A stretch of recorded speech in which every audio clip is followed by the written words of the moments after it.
Today on Locked On Rockies, we've talked a lot about 2026 being a big year for Kyle Freeland, but we've overlooked one of the most important things. It might be his last year in purple.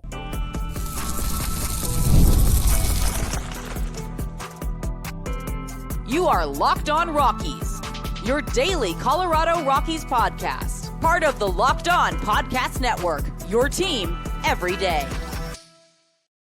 Rock on Rockies fans, welcome into the Locked On Rockies podcast for today, the 21st day of January in the year 2026. I'm your host of the Locked On Rockies podcast, Paul Holden, bringing you your Colorado Rockies talk right here on the Locked On Podcast Network, which is, of course, comes in the form of the Locked On Rockies podcast. That's what we do here, free and streaming on your favorite streaming services and on the Locked On Rockies YouTube channel, where you can be part of the show. You can fire off your Rockies hot takes. You can let me know what's on your mind when it comes to the Colorado Rockies. Today, we are going to take a look at how Kyle Freeland is embracing the new Rockies pitching philosophy and an important little detail that Thomas Harding points out in one of his recent newsletters. Plus, a Locked On Rockies listener, or at least a commenter, I should say, asks, why the heck should you head to Coors Field? Why the heck should you head to the ballpark?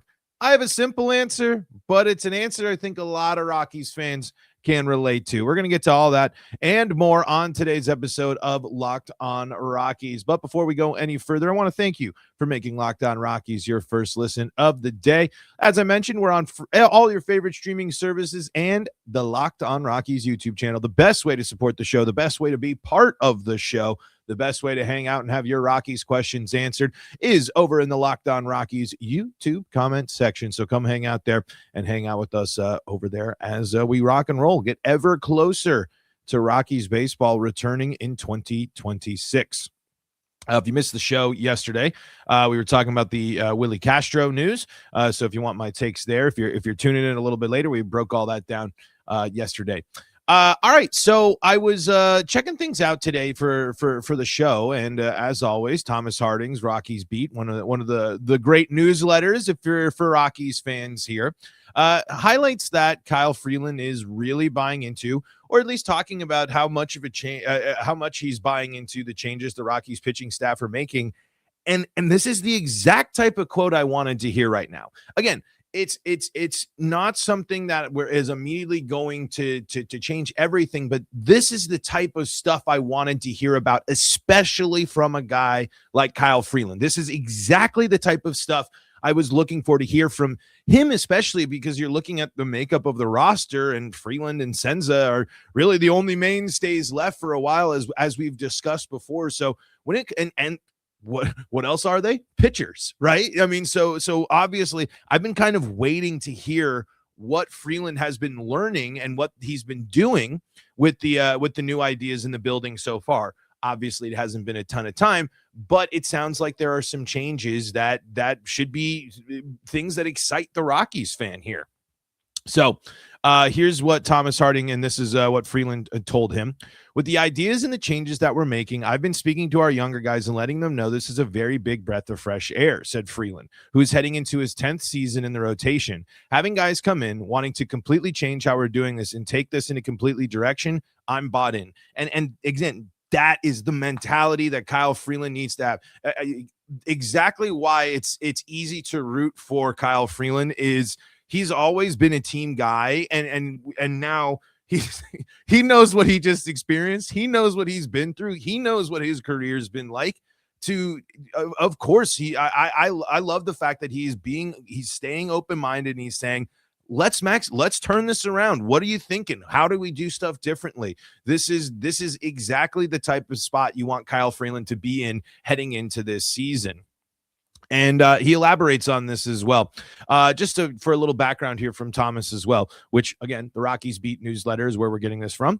There is a new front office, and the pitching portion of the coaching staff has changed entirely. Freeland helped to pitch the Rockies to the postseason in his first two seasons, 2017 and 2018, but has since dealt with dramatic ups and downs, with Colorado's 43-119 record last season being the ultimate down.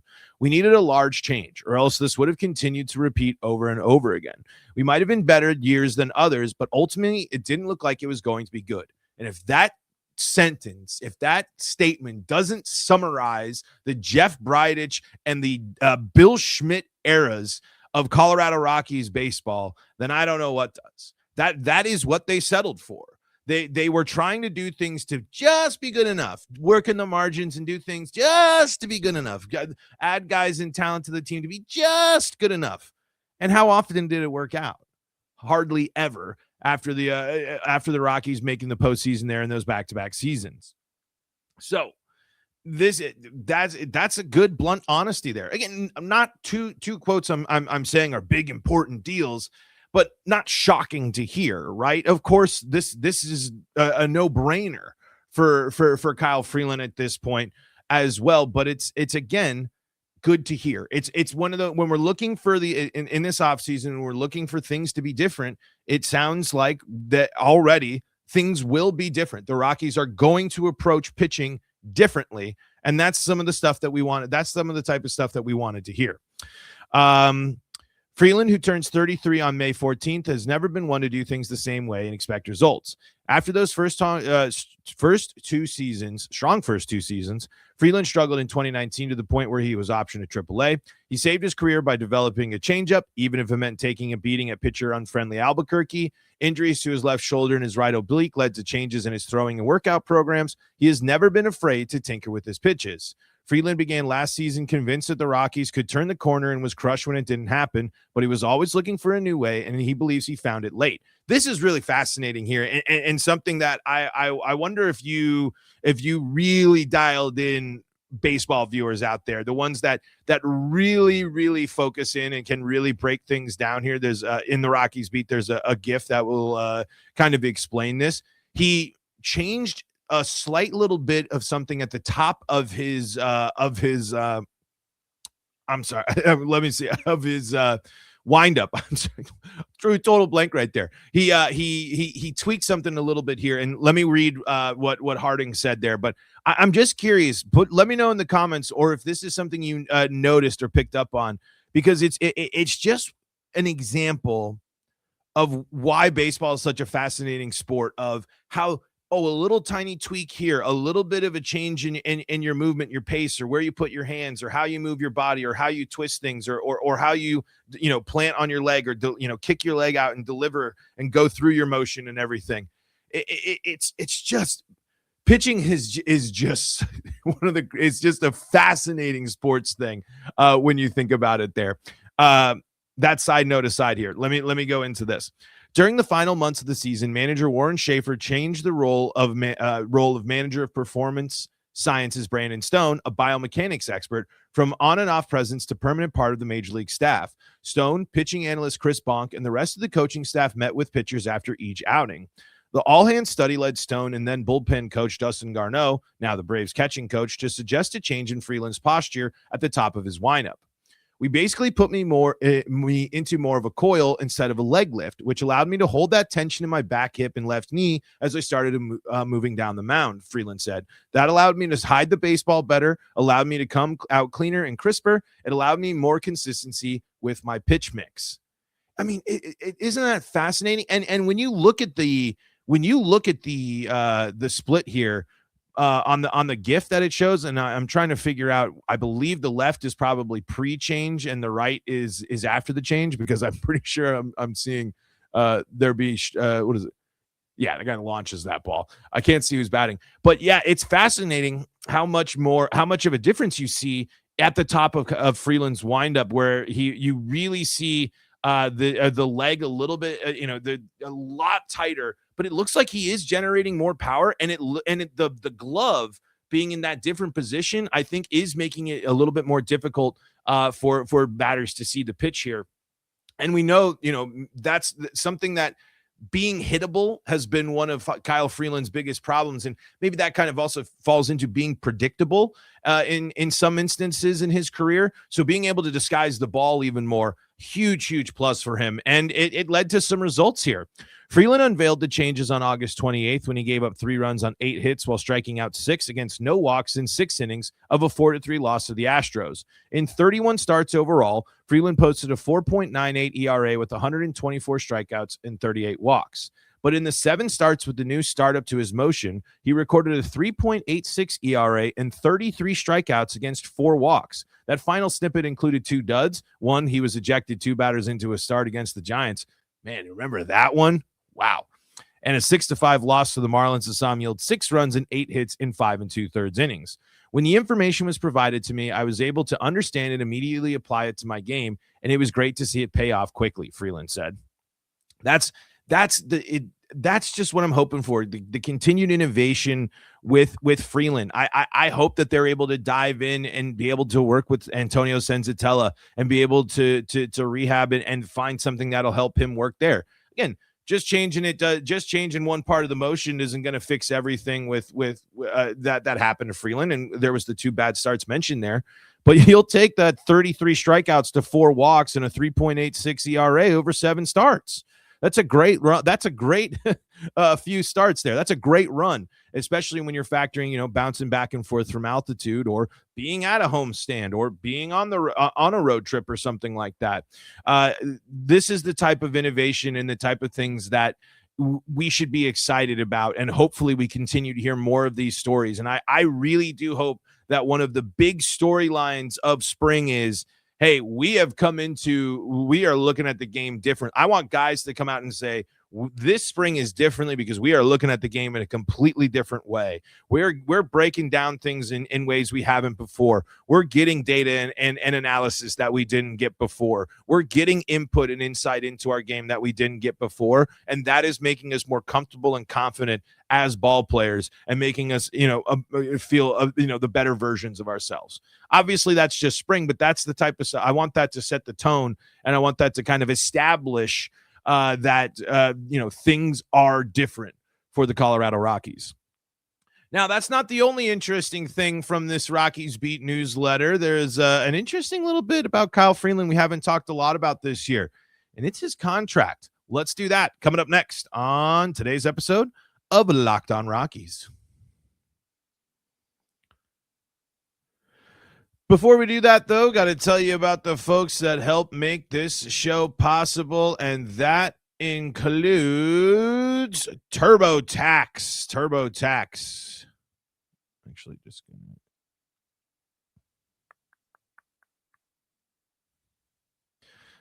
there we go. Tax season doesn't have to take over your life. This year, TurboTax is making it easier than ever to just hand things off and move on with your day. With TurboTax full service, you can have your taxes done for you by a trusted local expert, start to finish, without the stress or guesswork. Instead of spending hours trying to figure out your forms, and hey, if you're a contract worker out there, sometimes juggling all those things, all the expenses, everything that's happened over the year, you can meet with the local TurboTax expert in person or connect online. You can upload your documents, go about your day, and get updates right in the TurboTax app. For a limited time, you can have your taxes done by a local TurboTax expert for just $150 all in. If a TurboTax expert didn't file for you last year, just file by February 28th. Take taxes off your plate and get back to your life. Visit TurboTax.com/local. That's TurboTax.com/local to book your appointment today. Back at it here for segment number 2 of today's episode of Locked On Rockies. Thanking you for making us your first listen of the day. And shout outs to our everydayers out there. And why not take it to the next level if you're a big fan of the show, with access to an ad-free audio feed for Locked On Rockies, compatible with all your favorite streaming services, and an invite to the members-only Locked On Everydayer Club Discord server, where not only can we chat about Rockies baseball, but you can chat with sports fans about anything your sports heart desires. You can back the Broncos up there in the Everydayer Club Discord server. All you got to do is sign up for the Everydayer Club for just $5 a month or $50 for the year. You can even gift it for a friend or a family member. You can see it all for yourself. LockedOnRockies.supercast.com. All right, folks. One thing that really stuck out to me about this newsletter here is the fact that Kyle Freeland's contract is coming to an end here, and that could open up very interesting possibilities for what the Rockies might do and how they approach things. Now, there is a player option for 2027 that kicks in if he hits. Let's see here. Let's just read the details here. Freeland is due $16 million in 2026, the final year of his 5-year, $64.5 million contract, although a $17 million player option for 2027 kicks in if he throws 170 innings this year. He reached 162 and 2/3 innings in 2025. Freeland has been energized by recent conversations with new pitching coach Alon Leishman, who has been an assistant with the Reds and Marlins, and assistant pitching coach Gabe Ribas, who has received high marks for his pitch design for pupils in the Dodgers and Tigers system. It's not known how dramatically different the Rockies will be. Last season, Leishman took part of the Marlins' experiment of calling pitches from the dugout, and the Miami pitchers sometimes threw live batting practice instead of easy bullpens between starts. But Leishman's history shows that pitchers have a voice in how things are done. Everyone seems to be hungry and in the right mindset, Leishman said. That's going to all get tested. Freeland is fully on board with a more dynamic way of catch play with various arm angles and body positions as part of the throwing program, or as he said, being athletic, not being so robotic, doing the same thing over and over. Any route that takes the Rockies forward to winning ways is fine with Freeland. The coaches we've brought on board are excited to make these changes, try different things to see what works, since we're the only team at altitude and we've got to be unique, Freeland said. That's our mental approach. We're not going to focus on the past. And how much does that reign true? Or how true is that for Kyle Freeland when it comes to his future as a major league starter? Again, we've said this before. Kyle Freeland is not going to lead the best rotations in baseball, but Kyle Freeland would be a starter on any team in baseball. They would happily have Kyle Freeland, especially at the back end of a rotation, as a stable veteran guy. He got $64.5 million. He has nothing to prove that about being a loyal hometown guy that I'm sure the Colorado Rockies love the story, and we know how intensely loyal they are. But Kyle Freeland is going to be one of the big tests and one of the big possible transition points of this team, because Kyle Freeland, despite being on board with and encouraged by and excited about the direction of the team, and maybe has a great season or is really seeing great results and seeing this total turnaround, is Kyle Freeland going to sit here and say, am I going to take the Charlie Blackmon route? Am I going to be the next guy that was fiercely loyal to the Colorado Rockies, and I stayed here and I sacrificed my chance, my shot at a title, at the playoffs, at winning meaningful, important baseball? Because what would another deal for Kyle Freeland look like with the Colorado Rockies? Are the Rockies interested in keeping Kyle Freeland after this season and after they see things? Will this new front office look to move on if he doesn't say hit that 170 innings? Which, I don't know. Like you said, if Freeland gets a start actually against the Giants, and maybe a couple of things here and there go the right way, there's a reasonable, it's not out of this world that a healthy Kyle Freeland can throw 170 innings for the Rockies in this season. And that's going to be a really interesting point for fans like me, because that moving on from Kyle Freeland would stink. But if it's moving on, because could you even be approaching him as a trade target? Will he be a trade piece at the deadline? How does this new Rockies front office look at the trade deadline? There could be a lot of things done differently here that we're not used to under this new leadership here of the front office. It clearly just speculation here, but I didn't realize about Kyle Freeland's contract. I don't think it really settled into me that this could be one of the last seasons, or the last season, that Kyle Freeland pitches for the Colorado Rockies. And I would love for him to be a lifer. I would respect it. And if the Rockies give him a deal, he gets some money and all that.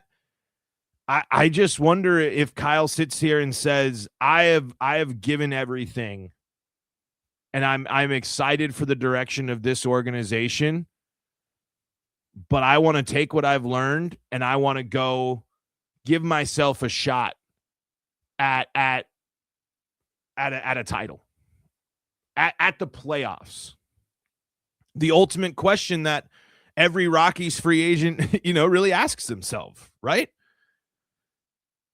Freeland signs that extension. Freeland signs that deal when the Rockies were hypothetically in a different place, but he learned the hard way that they wanted to win their way and only their way and stick in their roots and do their things. And it's great that he's encouraged by changes that the organization is seeing right now. But can't blame him if he's hesitant either. Can't blame him if he says his time is done. If he wants to do something differently. So that's going to be something we got to watch. That's something we to keep an eye on here. And for Freeland fans like myself, it's a bit of it's some tough news, I would say, or a tough reality check. But the Rockies are where they are, and sometimes you got to make the tough calls, and sometimes it's better for both options to move on. Now things could be completely different if the Rockies somehow surprise a lot of people and get ahead of schedule. But I want to see the train get back on the tracks and actually start moving in the right direction before we're starting to skip a level, skip some stations. You know what I mean? So that was just I did not expect to take as much. Sometimes with this off season and these newsletter stuff, you don't always get a lot, but there's a lot there. There's a lot of intrigue here, at least for me, when it comes to Kyle Freeland. I'm curious what you think. Let me know in the Locked On Rockies YouTube comment section below. That's where we're headed next, because we got to answer a question about why the heck should you head to the ballpark when the Rockies are in the state that they're in. Let's talk about that coming up next.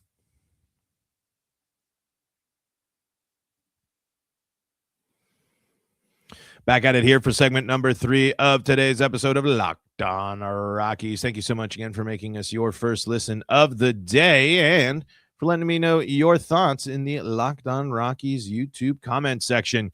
Let's see here. Cal Bizzle says, I like Freeland. His stats don't reflect how good his stuff is. I will fiercely defend Kyle Freeland forever, man. One of my favorite Rockies, a guy that I think has really does cool stuff off the field. I love the story. I fully embrace being a Kyle Freeland homer here. And again, I think he's been a great pitcher for the Rockies and one of the best Rockies draft picks that they've had in dang near a decade. What it feels like. Jim says, as a Rockies fan, what motivates you to go to a ball game or even watching on TV? Is it when they play a real team like the Dodgers? Is it because Denver is a boring city? Denver does not seem to be a boring city. There's a lot of people that like going there and enjoying, there's a lot going on. I know there's a lot of changes there. Denver's a very different place than when I grew up. There a lot of growing has happened since my time growing up there. But why? I mean, I do put the caveat of this answer of I do get paid. I mean, I am a podcast host to watch, but I was watching the Rockies every day or listening to the Rockies every day before that. Rocktober solidified, I grew up, we've had season tickets. Rocktober happened. It solidified things. And then when the Rockies made it to the playoffs and we're playing good baseball and we're relevant again, that just kind of like reignited just how much I love the Colorado Rockies. And for me, it's just as simple as they're my team. I mean, at the end of the day, they're as silly as it sounds, as ridiculous as it sounds to the outside perspective, they're my team. They're my favorite baseball team. They're my favorite sports team. I care more about the Colorado Rockies than just about any sports team under the sun. I mean, the Broncos are pretty up there as well, but there's no team I'm more hyper fixated on and would celebrate the most a championship for than the Colorado Rockies. I grew up going to games with my dad. Coors Field rules.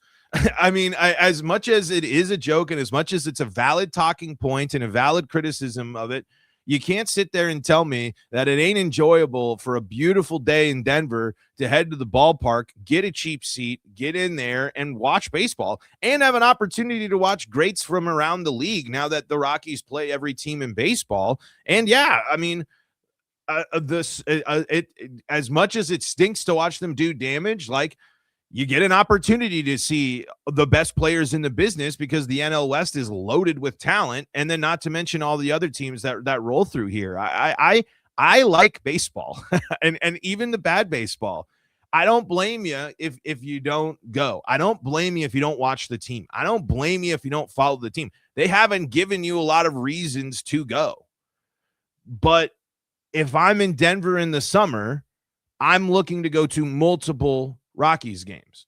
I go to 10 plus Mariners games a year out here where I live. So that's kind of like, I'm just a sucker for my baseball team. I love turning on a baseball game in the afternoon or evening, and you're either locked in and watching it and enjoying it, or you just have it on as you're doing whatever you're doing. I mean, I listen to a lot of baseball more often than I watch a lot too, but I pop the earbud in, you fire up KOA and get the radio broadcast going. So that's me, but it's totally understandable. If the Rockies being bad and the direction of the franchise and the decisions that the franchise have made has soured you on that. But we do have to give the Monforts credit. They create a great game day environment. A lot of people go to the rooftop for a reason, right? I mean, a lot of people hang out up there for a reason. People go to Rockies games they travel to Denver to go to Coors Field to see their team for a reason. It's a great game day experience. So that, it's kind of just the basics there for me. But a healthy Brenton Doyle, a healthy Ezekiel Tovar, a hopeful continuation of what Hunter Goodman did, a turnaround from the starters. There will be some more, hopefully, be more interesting storylines for this team. I was too confident in everything in the offseason last year, and we saw what happened. So that's just kind of what where I'm at here. Jim says, I haven't been to a baseball game in years. Dick Monfort has been a joke, and the joke has been on the fans. But my hope is that this team is on the right track and will rebound in 3 or 4 years. Just hope, that's all. Jim, you will get there. You're a loyal everydayer, and your criticisms are valid. But I'm just telling you get a little discount tickets. One of your favorite teams is in town. Go check out some ball. Maybe that takes away from the ire of when I throw up, of when I get on my soapbox and rant about this team. But at the end of the day, it's, if you live in a town with baseball, whether it be pro or minor league baseball, you go out there and just enjoy it because it's awesome. I mean, baseball is very, very fun. There's all sorts of cool leagues and things like that. I think a night out at the ballpark is just one of the best ways to spend a summer. Jim also says, you talk about teams having a lot of resources. Imagine how much more the Rockies would have if they were no longer having to pay Chris Bryant. Still not close to what the Dodgers have, but it would help them. Yeah, I mean, they are going to have to address that sooner rather than later, but you're going to have to eat that money, right? Most likely you're going to have to do some money eating. So just going to have to bulldoze through it for the remainder of the contract. John says, I feel like for the first time in a long time, the Rockies are making roster moves that make sense, and they're actually making trades now. Can you believe it? Paul, please tell me I'm not dreaming. Hey, again, not the biggest moves, not a ton of moves, but activity, addressing some needs. These are the things that a rebuilding team should do. And so as exciting as it is to see some transaction news, just remember that this is how teams who are in the position that the Rockies are in should operate and should have operated in the past. But certainly, yes, it has been an offseason where you're seeing signs of improvement and you're seeing signs of productivity, which is great.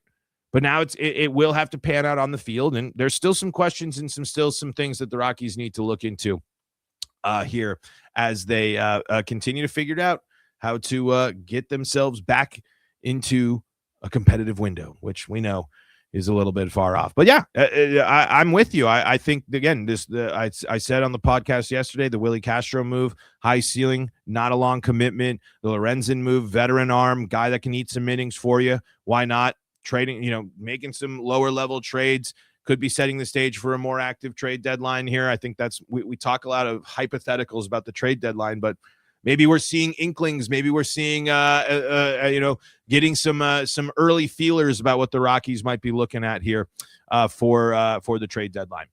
Folks, that's going to do it for today's episode of Locked On Rockies. Thank you so much for making us your first listen of the day. For your second listen of the day, go check out Locked On MLB with our guy, Sully. And if you need more Colorado sports coverage, and boy, oh boy, can you not get enough of everything going on in the world of Colorado sports with the Locked On Broncos podcast. Of course, getting you ready for the AFC Championship game. And then Nuggets, Avalanche, still in full swing. Locked On Nuggets, Locked On Avalanche got you covered. And everything going on up in Boulder there with Locked On Buffs. We got you covered here with the Rockies here on Locked On Rockies. Until next time, I'm Paul Holden saying so long from the Locked On Rockies podcast.